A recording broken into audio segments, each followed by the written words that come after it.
سرخط مهمترین خبرها.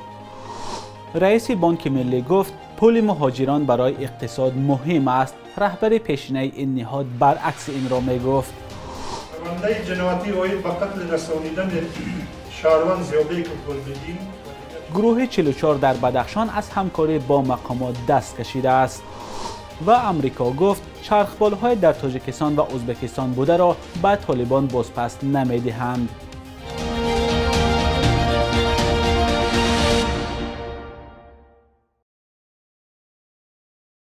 درود بیننده عزیز، خوش آمدید به برنامه نوید بامدادی، نخستین مجموعه خبری رادیوی آزادی در آغاز روز.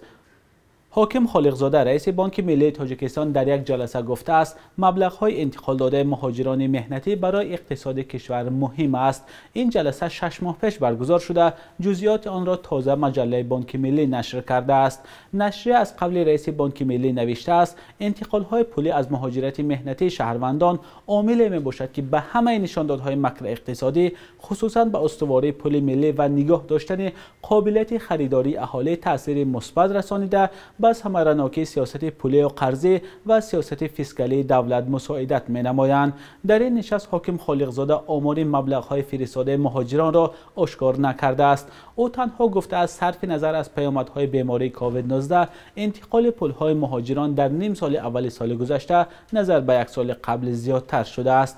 اظهارات رئیس بانک ملی در حال صدا می‌دهد که رهبر قبلی این نهاد تلاش می‌کرد نقش پول‌های مهاجران را در اقتصاد کمرنگ جلوه دهد.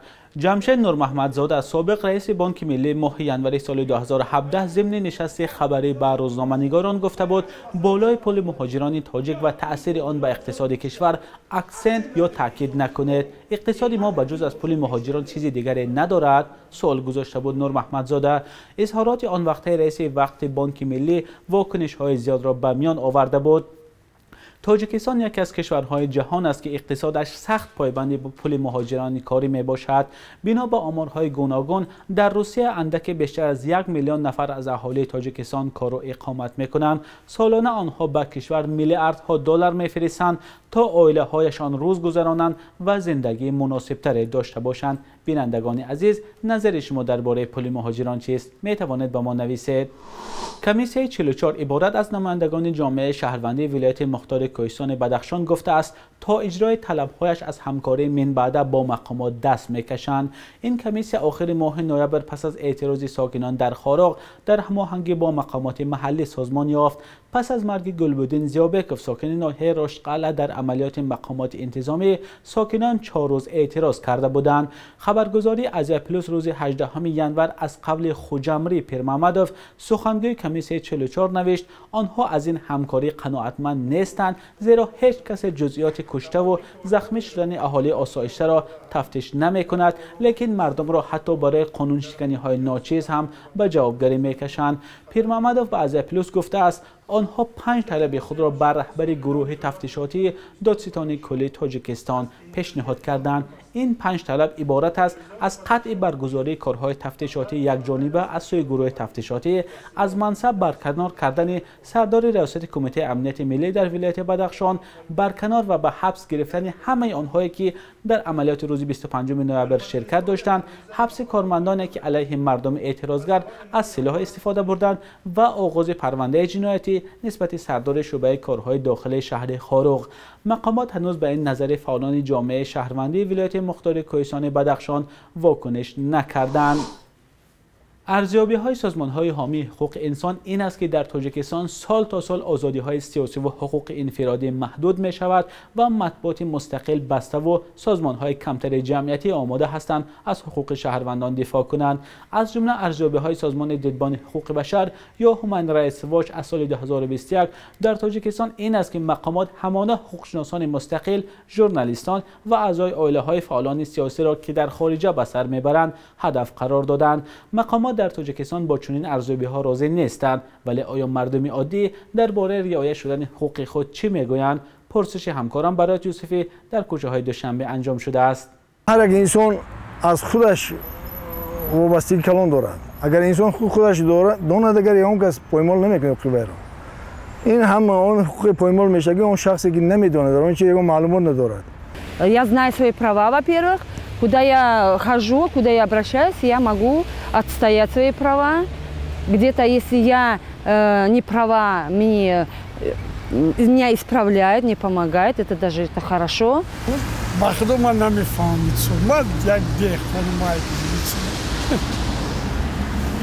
قانونگذاری در СНГ نیست. میبخشیم؟ اجرا میشن. از حقوقی هست ما استفاده میبریم و پر رعایت میشن. ما باوری داریم رعایت میشن. همه حقوق ما امروز رعایت کرده میشود. وزارت دفاع آمریکا میگوید چرخبال‌های ارتش پیشین افغانستان که در پی سقوط کابل به تاجیکستان و ازبکستان انتقال یافته بودند به طالبان داده نمی‌شوند. مسئولین گروه طالبان بارها از تاجیکستان و ازبکستان خواستند تا این چرخبال‌ها را به افغانستان برگردانند. رسانه‌ها قبلا گفته بودند که دوشنبه و تاشکند از آمریکا تقاضا کردند که شماری از چرخبال‌ها را در نزد خود نگاه دارند.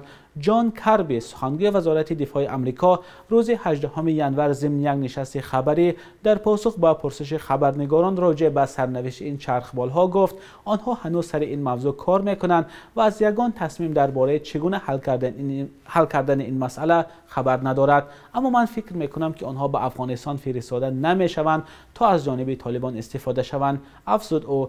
اما با گفته سخنگوی وزارت دفاع آمریکا درباره آنکه آنها در نهایت چه کاری انجام میدهند، این چرخبال‌ها به کجا میروند، بررسی‌ها ادامه دارد. اظهارات این مسئول وزارت دفاع آمریکا در حالی است که هفته گذشته یک منصبدار حکومت طالبان به تاجیکستان و ازبکستان هشدار داده بود که هواپیما و چرخبال‌های افغانستان را برگردانند. مولوی محمد یعقوب سرپرست وزارت دفاع حکومت طالبان روز 11 ینور در جریان مشق‌های نیروهای هوایی افغانستان در کابل گفت تاجیکستان و ازبکستان نباید در این مورد صبر و تحمل افغان‌ها را آزمایش کنند. تاجیکستان و ازبکستان به این طلب حاکمان نو در کابل به طور رسمی واکنش نشان ندادند. نیروهای پیاده نظامی پایگاه 201 روسیه روز 18 ینور در میدانهای لاهور و سمبول تاجیکستان مشق‌های نظامی نوبتی را شروع کردند. به نوشته حوزه مرکزی نظامی روسیه در مشق‌های نظامی توپخانه و چرخبال‌ها هم استفاده شده است. مقامات نظامی روسیه این مشق‌ها را تکتیکی نامیده خبر دادند که در میدانهای کوهی لاهور و سنبله در مجموع 1000 نیروی پیاده نظام جلب می‌شوند. در اظهارات هدف اساسی برگزاری تمرین‌ها سنجش آمادگی حربی واحدهای پیاده نظام و هماهنگی کاری آنها به هنگام اجرای وظیفه‌های نظامی و حربی میباشد. پایگاه 201 روسیه از 7000 نظامی عبارت بوده در قلمرو دوشنبه و باختر جایگیر است. بخش یک روز تاریخ را همکارم خرامان بقازاده تقدیمتان میکند که مهمترین تحولات تاریخی در روز 19 ینور را فرا میگیرد.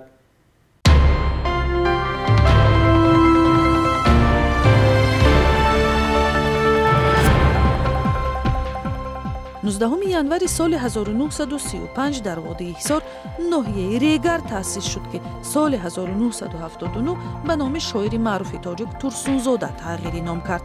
ин ноҳия ки баъдан ба шаҳр табдил шуд наздики 280 000 сокин дошта бо вилояти сурхондарёи узбекистон ҳам сарҳад аст. дар ҳудуди ин ноҳия корхонаи арзизи тоҷикистон талко ҷойгир шудааст ки аз соли 1975 ба истеҳсоли маҳсулоти стратегии алюминий машғул мебошад. 19 январи соли 2015 дар душанбе дар синни 52 солагӣ сиёсатшиноси тоҷик Суҳроб Шарифов даргузашт. Суҳроб Шарифов вакили фаъоли маҷлиси намояндагон ва як ҳомии озодиҳои сиёсӣ ва гуногунандешӣ дар Тоҷикистон буд. дар мақоми раиси маркази таҳқиқоти стратегии равандҳои сиёсии Тоҷикистон ва Осиёи марказиро омӯхтаву муҳаққиқони дигарро тарбия кардааст. 19 январи соли 2016 дар шаҳри Байтулмуқаддаси Исроил дили ҳунарпешаи театр ва овозхони шашмақом Борис Наматиев аз тапидан монд. Солҳои шӯравӣ дар театри драмавӣ ба номи Лоҳутии шаҳри Душанбе кор карда аз саҳнаҳои баланд овозхонӣ ҳам кардааст. дар канори Барно Исҳоқова, Шоиста Муллоҷонова, Аъло Аълоев, Малика Қаландарова ва дигар намояндаҳои ҷомеаи яҳудиҳои бухороӣ барои рушди ҳунару мусиқии тоҷик заҳматҳо кашидааст. قرب روبل روسی و هم دلار آمریکایی در برابر اسعار ملی سامانه بی تغییر است. حالا در بانک‌های تاجیکستان 1000 روبل روسی را به 147 سامان و 50 درم عوض می‌کنند. 100 دلار آمریکایی باشد مثل دیروز به 1130 سامانی برابر است.